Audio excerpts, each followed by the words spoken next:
Hello बच्चों, कैसे हैं आप लोग। मैं बिरजू कुमार आप सभी को फिर से बिरजू ऑनलाइन क्लासेस में हार्दिक स्वागत करता हूं। तो आज हम क्लास 8 के चैप्टर 1 संसाधन पढ़ने वाले हैं, भूगोल।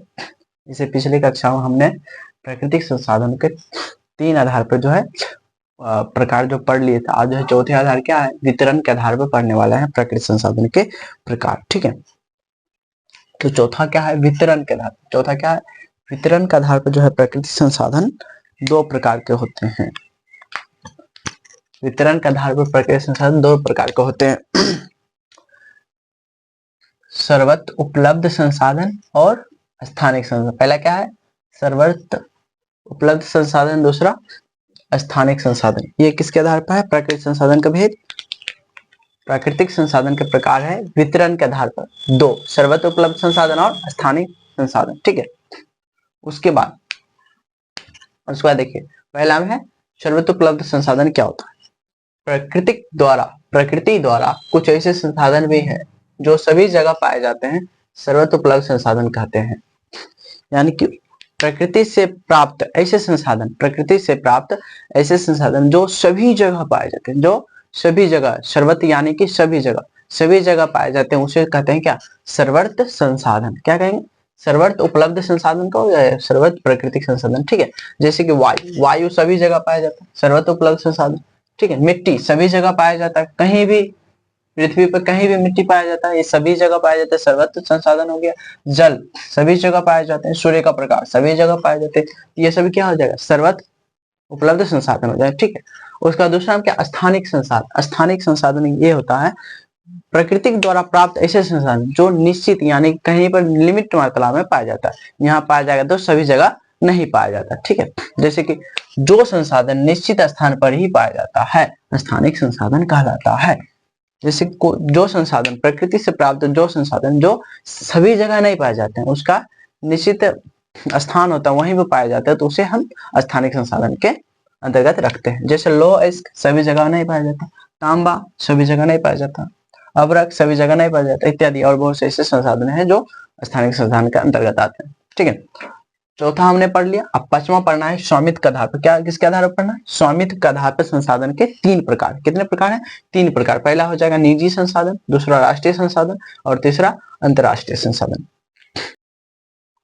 देखिए, निजी संसाधन, जब कोई प्राकृतिक संसाधन किसी व्यक्ति के स्वामित्व में होता है तो उसे निजी संसाधन कहते हैं। जैसे कोई प्राकृतिक संसाधन, ठीक है, किसी व्यक्ति अपना उस पर अधिकार जमाए, उस पर जो है कोई व्यक्ति जो अपना अधिकार जमाए, यानी कि उस व्यक्ति के अंदर में रहेगा कोई संसाधन, उसे निजी संसाधन। जैसे कि जमीन, ये जमीन पर अभी जो हम खड़े हैं, ये निजी संसाधन क्या, मेरा है। जमीन किसका है, मेरा। अपन रजिस्टर नाम पर करवा लिया, तो कौन सा संसाधन होगा, निजी। जैसे जमीन हो गया, और भी यानी कि भूमि, यानी कि भूमि यही जमीन। तालाब भी बहुत ऐसा व्यक्ति होता है जो अपने नाम पर करवा लेता है, निजी हो गया, तो निजी तालाब हो गया, तो यानी कि निजी संसाधन। ठीक है ना, प्राय वैसे तालाब जो है प्रकृति क्या कहते हैं, राष्ट्रीय संसाधन होता है, लेकिन कोई व्यक्ति जो है अपने नाम पर करवा लिया, निजी हो गया। तो निजी तालाब यानी कि कुआं जो है अपने यहाँ खुदवाएंगे तो क्या हो जाएगा, कुआं भी हो जाएगा क्या, निजी संसाधन। ठीक है, उसके बाद देखिए राष्ट्रीय संसाधन, वे संसाधन जो किसी राष्ट्र के अंदर पाए जाते हैं, राष्ट्रीय संसाधन कहलाता है। अब देखिए, निजी संसाधन समझ गए, अब राष्ट्रीय संसाधन क्या, किसी देश के अंदर पाए जाने वाले प्राकृतिक संसाधन जिस पर कोई किसी निजी व्यक्ति का अधिकार नहीं होता, कोई व्यक्ति का अधिकार नहीं, किसके अधिकार में होता है, सरकार के अधिकार के क्षेत्र में होता है, तो वही संसाधन राष्ट्रीय संसाधन कहलाते हैं। जैसे कि नदियां, जितने भी नदी है किसी का निजी नहीं है नदी, ठीक है ना, किसके अधिकार में होगा, राष्ट्र सरकार का अधिकार। जैसे पर्वत, जैसे भारत देश हम लोग, भारत में जितना भी नदियां हैं, जितना भी पर्वत है, किसी निजी व्यक्ति का अधिकार नहीं है उस पर्वत पे, जितना भी उस पर्वत का संसाधन जितना भी वो है, वो सब किसका अधिकार है, राष्ट्र के अंदर का अधिकार है। तो कौन सा संसाधन हो जाएगा, राष्ट्रीय संसाधन। ठीक है, समझ गए, जैसे नदी, पर्वत, वन, जमीन, ये सब कौन सा राष्ट्रीय संसाधन। जैसे कि जमीन है, जमीन तो अभी बोले सुनिए, आप बोले कि निजी संसाधन है, बहुत ऐसे जमीन है जो सरकारी भी होता है, तो उन जमीन कौन सा हो जाएगा, राष्ट्रीय संसाधन के अंतर्गत। जो जमीन पर हम निजी अधिकार कर लिए, ये जमीन कौन हो जाएगा, निजी संसाधन। जो जमीन जो पर है, किसी का अधिकार नहीं, ठीक है, राष्ट्र के अंदर का है, देश के अंदर का है, सरकार का अधिकार, वो हो जाएगा जमीन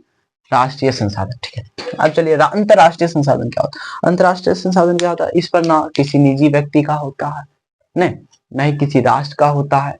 अंतर्राष्ट्रीय लेवल पे यानी कि अंतर्राष्ट्रीय लेवल पर होता है, न किसी देश का, न किसी निजी बस्ती का, यानी कि उस संसाधन पर जितना भी इस पृथ्वी पर देश है सभी का अधिकार हो, अंतर्राष्ट्रीय लेवल पर है।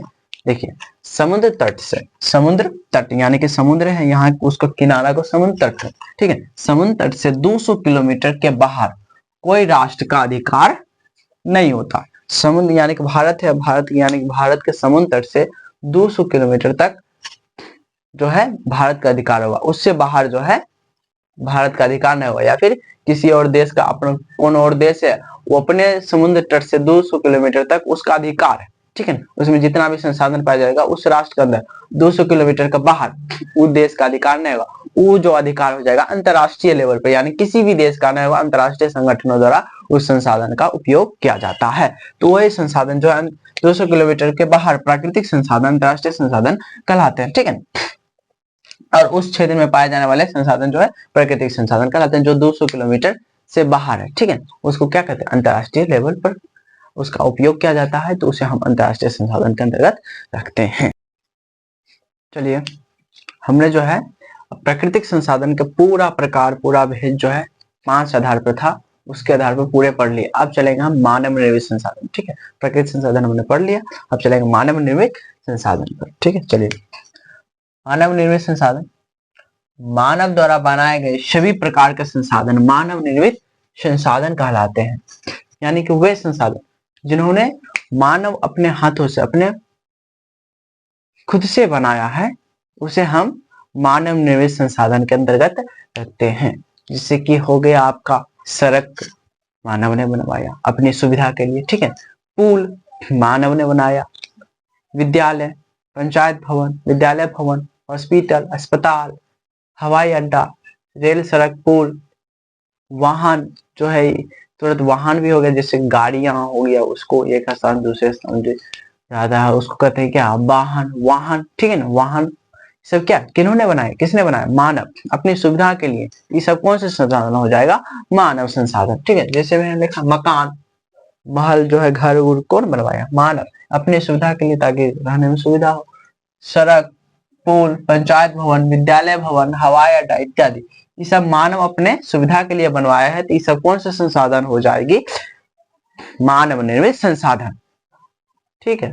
उसके बाद देखिए मानव निर्मित संसाधन हम समझ गए हैं, आगे चलेंगे हम मानव संसाधन। तीसरा कौन सा है, मानव संसाधन, यानी कि मानव यानी कि हम जो है, हम खुद एक संसाधन, मानव जो खुद एक संसाधन, वो कैसे होता है, मानव खुद एक संसाधन कैसे, जैसे मानव कोई कंपनी है, कोई व्यवसाय है, उसमें कर्मचारी होते हैं, उसमें कर्मचारी होती है, वो अपना काम करता है, ठीक है ना।